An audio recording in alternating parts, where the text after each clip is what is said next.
the Fed is paying banks higher interest rates now to keep their funds parked at the Fed instead of loaning the money to the American people. Is that not true? Yes, and the reason I opened up the book is that on page 142 of our chart, of our report, we actually have a chart that depicts exactly what you're saying. Tell me about the chart, and tell this committee about that chart. It shows the increase in the amount of money that's being parked at the Federal Reserve over time. We link it to one of the Fed programs, a different program, but another program that we do think that there is a connection between the federal programs and the increased reserves that are being held there. If the banks had not received this direct capital injection as a result of the TARP funds, is it conceivable that they would have, according to this news report, averaging $743 billion in reserves parked at the Fed? Is that possible they could have had that? It may be, but only because of all the other programs that we detail in Section 3 of the report. All the other programs, meaning government programs that have helped to sustain the banks, right?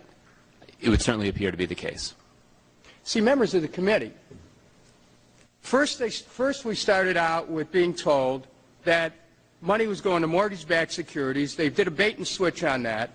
Then we're told it's being used to bail out the banks so we could have a loosening of credit through a direct capital infusion. Now, you and I know that there are businesses in our communities who are credit-starved. Meanwhile, the Fed is paying banks a premium to keep their money parked at the Fed instead of loosening it up.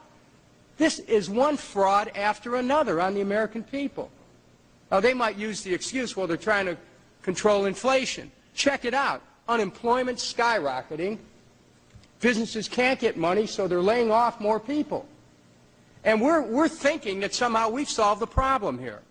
I want to submit for the record this report out of the Bloomberg News Service, and I want to ask Mr. Borofsky. Without objection. Thank you. I want to ask Mr. Borofsky. This money's fungible, as we know. Yes. But generally speaking, you would agree that there's just no question that a significant part of the money that's being parked at the Fed right now is government money, that money from these government programs that Congress created. I mean, I think we'd have to look institution by institution, but I think if we did so, I wouldn't disagree with what you're saying. Yeah, Mr. Chairman, I hope that we can get another hearing on this particular matter because this goes to the heart of the entire bailout program. One thing after another, one bait and switch after another.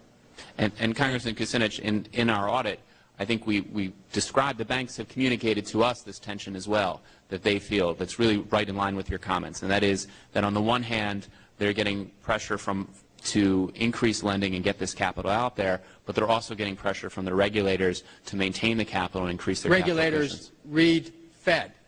The Fed and FDIC, OCC, and OTS. And indeed, that's what a portion of the stress tests were. So I think that is a very real dichotomy. I thank the Chairman. I thank the Chairman. Thank you very much.